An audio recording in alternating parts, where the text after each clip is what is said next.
oh God, save us and protect us. Honestly, I don't even know what's more disgusting, Putin in swim trunks or Skabiva's voice. What do you think? You know, New Year's holidays and New Year's addresses to Russians are a whole separate topic for that nasty little Putin. Dear friends, respected citizens of Russia, honored ladies and gentlemen, in just a few minutes, we will step from the present into the future. He first made his appearance in the Kremlin on New Year's Eve, which was December 31st in the year 1999. Can you even imagine what it must have been like back when that was? What do you remember about the 90s? Write it in the comments. I'm either. I've done everything I could. So old drunk Yeltsin back then, on the eve of 2000, didn't just get tired and leave, or just get in a car and drive away. But he probably made the biggest mistake of his life. By the way, he regretted it for the rest of his days.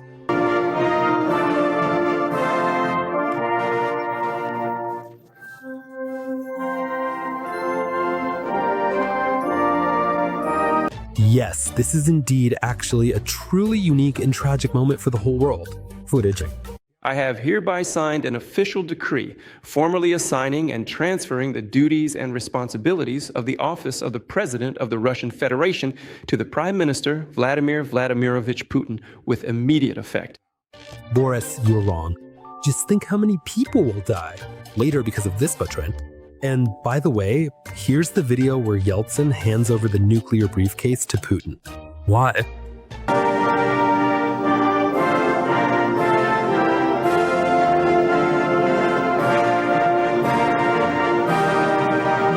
And Yeltsin probably couldn't have even imagined that besides the nuclear briefcase, Putin would also have a fecal one. Now it's clear what was in that briefcase, people joke on social media. The sensation of the week, journalists from the Perry Match Project found out that during foreign trips, Putin is accompanied by an FSO officer who collects his excrement in special bags and brings it back to Russia. Why? So that using the biomaterials, information about the president's health doesn't fall into foreign authorities' hands. And this isn't the first juicy detail about the Russian president's security protocol. But the main thing is that he doesn't mix up the nuclear briefcase with the poop one. They look alike, you know, anything can happen. They told us that Vladimir Putin actually travels with his own personal toilet, which in fact they have to set up right in front of the museum, so that if he needs to use the restroom, he can use his own private bathroom facility. But let's get back to New Year's, which is already knocking at the door. After Yeltsin's anointing, things just took off. It's already been a quarter of a century. Putin, well, with a little Medvedev sprinkled in, says the same frozen speech every year on December 31st. He kind of says the same thing, but every time he manages to hit a new low. Well, that takes some skill too. I wish everyone health, love, and happiness. Happy holidays. Happy 2016.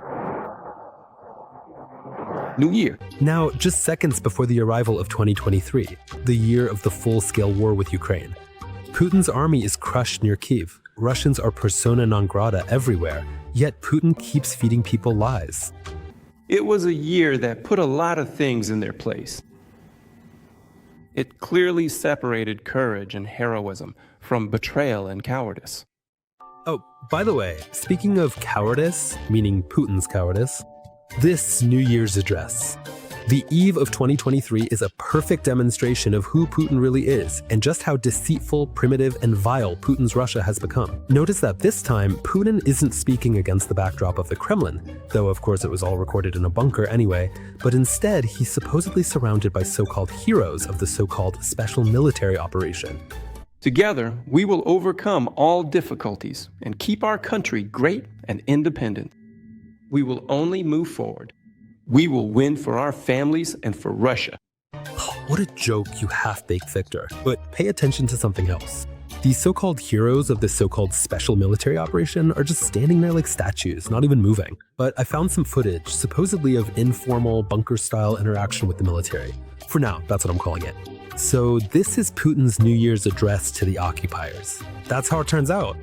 They just drove Russia up to this mess, barely managing to give everything up. Or to fight back. Well, yeah, whatever. You'd think the main cannibal is standing there next to his pet killers and looters. It all seems clear, but here comes the first funny thing. Putin himself, you see, is afraid of his own soldiers. Just look at this photo. Don't you notice anything here? Let me explain. The Russian grifter Putin is even afraid of his own fake clowns, the ones he recorded the New Year's address with. The bunker grandpa doesn't trust anyone, and it looks like he was wearing a bulletproof vest under his jacket. Well, it all makes sense. Putin, he's just... A coward, and a coward.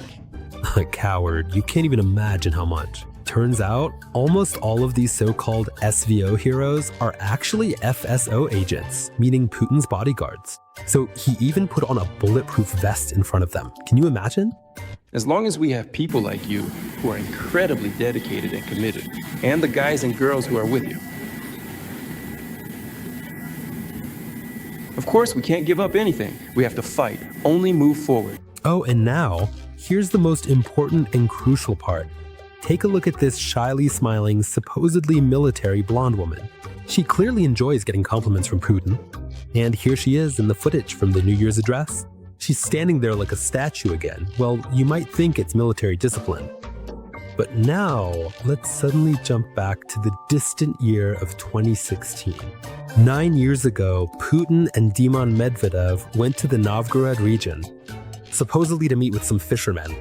After a boat ride on Lake Ilmen and chatting with the local fishermen from Novgorod, Vladimir Putin instructed the governor of the Novgorod region to make a list of the most pressing problems faced by specialists in this field. So why do we need to know all this, you might ask? Well, let me tell you and show you. After their little boat ride, Putin and Medvedev decided to have some fish soup and listen to the fishermen's problems. Oh, and that's when the main fisherwoman spoke up. The Little Mermaid. We would like to ask you to consider increasing the staff of the Fisheries Protection Service and equipping them with modern technical equipment. So did you catch that? Larisa Sergukhina is listed as the head of a fishing company. And 9 years later, she's already a hero of the special military operation. Well, obviously it's fake. She's just dressed up to the part. She stands next to Putin during this.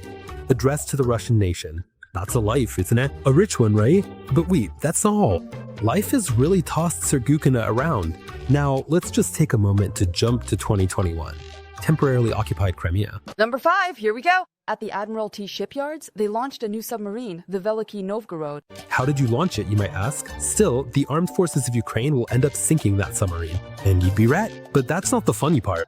The fake SVO supporter, that seems Sergukhina, you remember the head of the fishing company? She's here again, just everywhere really, an omnipresent lady. Now, Larisa Sergukhina also honors Navy Day and considers it her own. On the day the submarine Veliki Novgorod was launched in March 2016, she took part in upholding a maritime tradition. She broke a bottle of champagne on the hull, yes. It would have been better to save that champagne for New Year's, not Putin's body armor. She smashed it. But Putin's costumed crowd really shouldn't behave like that. On the other hand, they were feeding Russians a bunch of lies. Glad. On our beloved and dear native submarine, we sincerely congratulate you on the holiday, Navy Day. Let's briefly sum up. In the year 2016, this Larisa was the head of a fishing enterprise. In 2022, she became the godmother of the submarine Veliki Novgorod, and only after that did she become sort of like a participant in the so-called special military operation. For me now, I guess this is the most important holiday. Well, except for New Year's, Navy Day. But actually, this Larisa, or whatever her name is, really has a dark chapter in her FSO biography. That's exactly why, in certain circles, she's called Laura Plombier.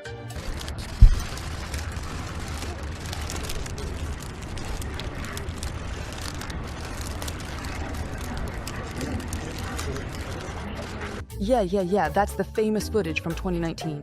That's when Putin, on camera, treats Erdogan to some ice cream. And do you know who's behind the cover? That's right, the heroine herself, the godmother of the submarine, Fisherwoman of the Year, and simply Laura Plombier. Well, it all adds up.